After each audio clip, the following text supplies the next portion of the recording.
Good afternoon, and thanks for stopping by Across the Fence. I'm Keith Silva.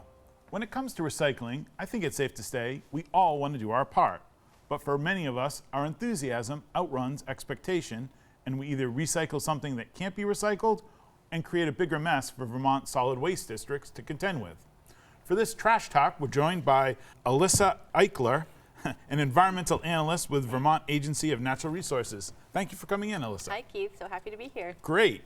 Before we get our hands dirty, and I promise I will not recycle these trash puns too much more, talk about your work with the Department of Environmental Conservation, Waste Management, and Prevention Division of Solid Waste Program.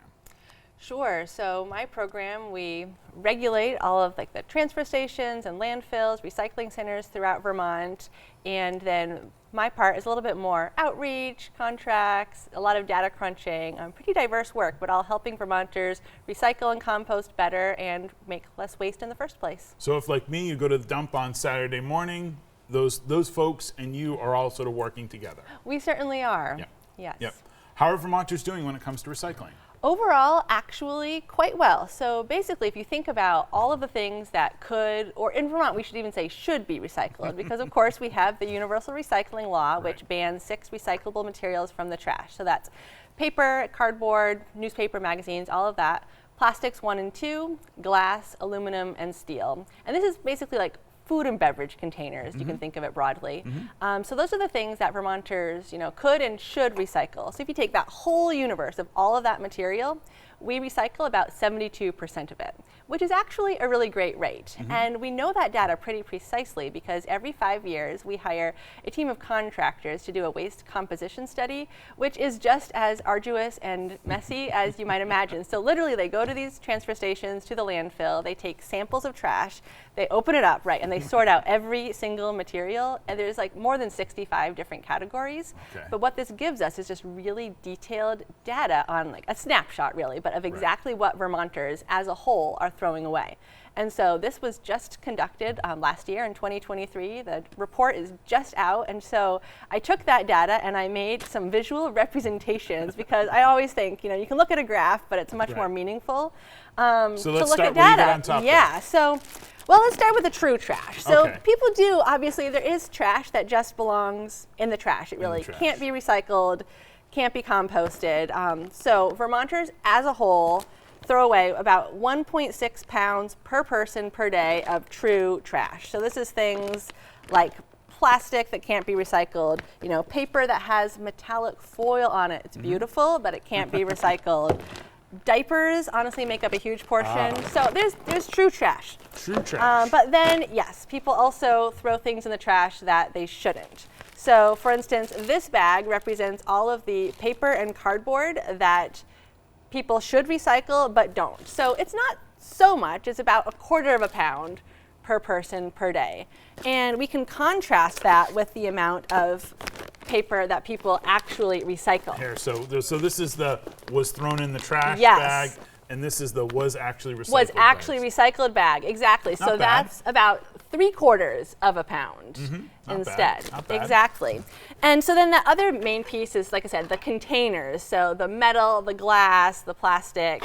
And so this is what was recycled, which is about 1/4 pound per day. A lot of these things are really light. I didn't put glass in here because glass was actually too heavy to represent it. And it's less. So in the trash, it's about 1.12. So again, about half that people throw in the trash. Okay, so this is what got recycled. And you this time have the stuff that was just thrown in the trash. That was just thrown in the trash. Right. Okay. And sometimes these things that should have been recycled were so contaminated, so dirty, that trash really was the right place for them. Okay. Even though the material, if it was clean, could have been in the trash. We're going to get into that in a little while. There's some subtle differences. What I'm hearing you say here is that small actions really do add up. Throwing, recycling, doing that stuff. You're going to get this as opposed to this from just giving it a second, washing it out, rinsing it out, whatever. Yes, absolutely. And another category where the small actions really add up is this one, which is potentially recyclable things. So, if we say recycling, most people picture like your blue bin. You toss it in here, it goes to the materials recovery facility. That's where it's sorted. But there's a lot of other items that can be recycled, but just not in your blue bin. So this includes like batteries, really important to keep out of the trash. Don't put them in your blue bin either. Recycle them separately. Even things like these, I don't know what you call them, but they hold beverage. The beer. There's a program where Vermont breweries are actually collecting these and reusing them. So a lot of like co-ops are collecting them. Black plastic can be recycled, but there's really not much of a market for it. So most of the time in Vermont, it's trash. Same with the styrofoam. It technically can be recycled, but in general, here it's trash. Textiles, fabrics, even like towels, sheets, etc., that can be recycled into rags. So it's really actually important to keep those materials out of the trash. Okay.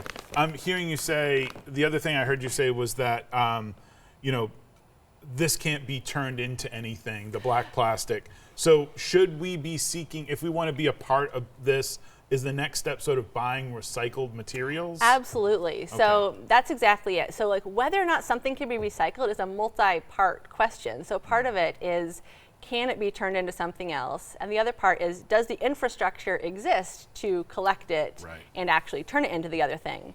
And so yes, buying recycled is what helps if you want to support recycling, like recycling right, but then also buying recycled content. So like toilet paper is a really great item that is really easy to find, you know, toilet paper with recycled content. And then otherwise it's, you know, toilet paper from trees. We don't want that. And that's at the sort of bottom of the waste stream, no puns intended. It is. You can't really do much more with it. It's sort of reached its level of once you become toilet paper, that's about as much as we can recycle you. So true. But garbage bags are another one that you can easily buy with recycled content. And again, they're nothing's going to happen to them, but we'd rather they be made with recycled materials than raw materials. Now, I have been fortunate to have gone through a waste sort.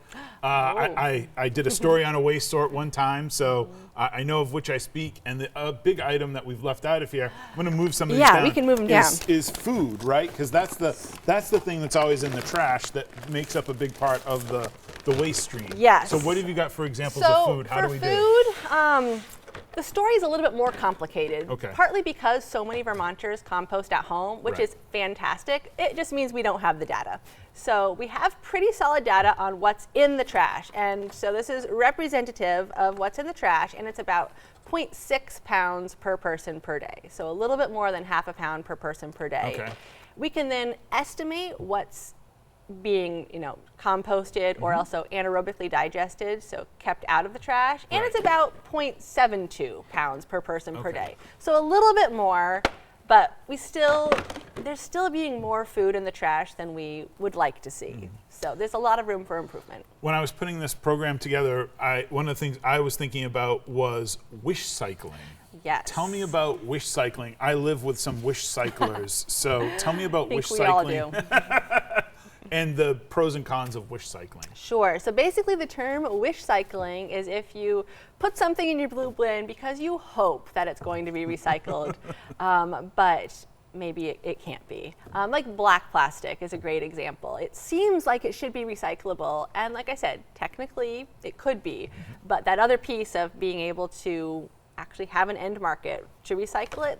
And then a lot of the recycling centers, they actually use technology that doesn't recognize the black plastic, so sometimes it's just missed.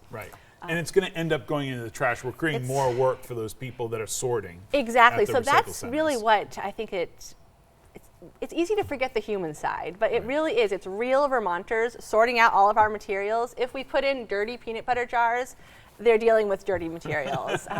You don't want to do that. I don't want to do that. And so it really is, it's people. So you made our segue to our peanut butter jar. I have to thank my daughter who finished this peanut butter jar and then very dutifully cleaned it out for us. And you know, you're the expert. I think that she gets points for that. Absolutely, it's beautiful. But this is one of those materials that you really have to clean it out before you can put it in the bin. You do. So the general idea is clean and dry, because dry matters too. Water can also contaminate paper, like wet paper then can't be recycled. And that one, I mean, that looks really, really clean. I'd say she gets an A+.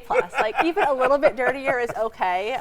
Okay. So if there's a little bit of peanut butter left, but for the most part, the tiniest bit, the trace amounts. But And what about caps? Can you put caps in the, should I cap this Yeah. and recycle it So or take the cap off? That's the challenging thing with giving statewide answers. So you referred to solid waste districts. So Right. that's exactly the way Vermont works, is that every town has to have a solid waste plan. They can either have their own plan, and there's about 12 towns that do. They're completely independent, or they can be part of, they can sort of have a collective, so like a solid waste district or alliance.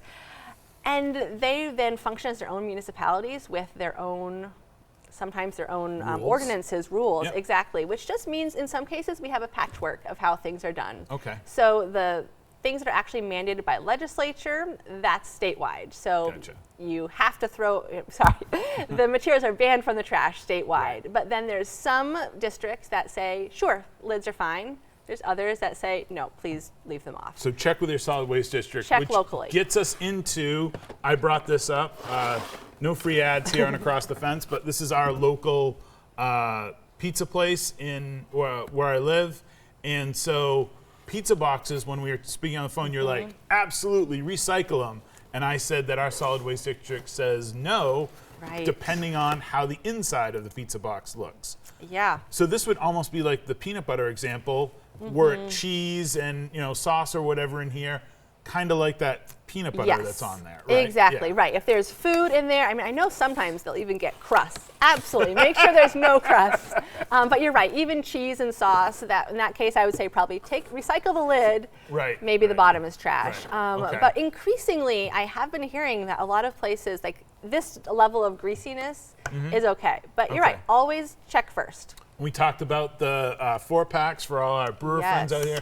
This is one that I took out of our recycling bin this morning, and these are usually mixed media, you call them, right? Cardboard and a glossy surface, something that was in the freezer, but you gave me the okay with this. Yeah, so for this one, to me, it tears like paper, like a little bit of like the glossy magazines are Yep. okay. Yep. Where you start having an issue is if you look on the inside and you can really feel plastic on the inside, or sometimes it's foil on the Foil, inside. right, Those are like, sure, could someone recycle them someday somehow? Right. Maybe, but right now they're trash. And we're talking about that mixed media, those two Right. things. That's going to take care of Across the Fence for today. Alyssa, thank you so much. This was great.